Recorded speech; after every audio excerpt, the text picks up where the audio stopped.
ආයුබෝවන් දුවේ පුතේ කර්තෘකාරක සහ කර්මකාරක වාක්‍ය ලියද්දී කර්තෘට අනුව ක්‍රියාව යොදන හැටි. ඒ වගේම කර්මයට අනුව ක්‍රියාව යොදන හැටි. ඔයාට අමතක වෙනවා නම්, පැටලෙනවා නම් ඒකට හොඳම විසඳුම තමයි මෙන්න මේ කවිය මතක තියාගන්න එක. ඉතින් ඔයාට මම මී අපි මූ කියන එක හැමතිස්සෙම මතක ඇති. හැබැයි එක කර්තෘ කෙනෙක් ඒකවචන කර්තෘ කෙනෙක් આવොත් අගට මොකක්ද යොදන ක්‍රියාපදය? ඒ වගේම බහුවචන කර්තෘ කෙනෙක් આવොත් අගට මොකක්ද යොදන ක්‍රියාපදය? තෝ නුඹ තොපි යන නාමපද આવොත් මොකක්ද අපි අගට වාක්‍ය අගට යොදන ක්‍රියාපදේ කියන කොටට අමතක වෙනවා ඇති. ඉතින් ඒක පැටලෙන්නේ නැතුව අද ඉඳන් හරියටම මතක තියාගන්න පුළුවන් මෙන්න මේ කවියෙන්. මම කිව්වොත් මී කියන්න, අපි කිව්වොත් මූ කියන්න. එක අයෙකුට ඊ කියන්න, ගොඩ දෙනෙකුට තී කියන්න. තෝ නුඹ නම් හී කියන්න, තොපි නුඹලා හූ කියන්න.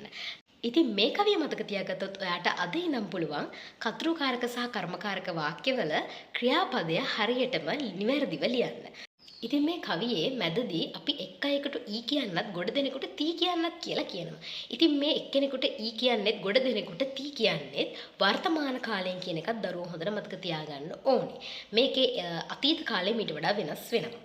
ඉතින් හැබැයි පුතේ මධ්‍යම පුරුෂ නාමපද එනම් තෝ තොපි නුඹ නුඹලා යන නාමපදවල තෝ සහ නුඹ යන ඒකවචන නාමපද අතීත සහ වර්තමාන යන දෙකෙහිම හී යන ප්‍රත්‍යයෙන් තමයි ක්‍රියාපදය අවසන් වෙන්නේ. එතකොට අපි දැන් උදාහරණයක් වශයෙන් ගත්තොත් එහෙම තෝ පාඩම් කරහි.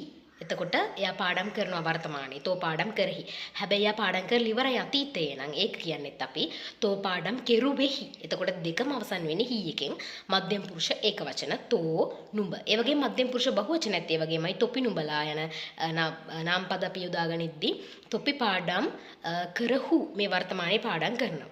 ඊට පස්සේ අපි නුඹලා කියන මධ්‍යම පුරුෂ බහුවචනය ගත්තොත් නුඹලා පාඩම් කරලා ඉවරයි. එහෙනම් නුඹලා පාඩම් කෙරුවෙහු. එතකොට ඒකෙදි අර ප්‍රථම පුරුෂයේ ඒකවචන සහ බහුවචන වල වෙනස් වුණා වගේ මෙතනදී වෙනස් වෙන්නේ නැහැ. අතීත වර්තමාන කාල දෙකම හී සහ හූ වලින් තමයි අවසන් වෙන්නේ. ඒක මධ්‍යම පුරුෂ ඒකවචනේ හී, මධ්‍යම පුරුෂ බහුවචනේ හූ. එහෙම තමයි මේකේ අවසන් වෙන්නේ.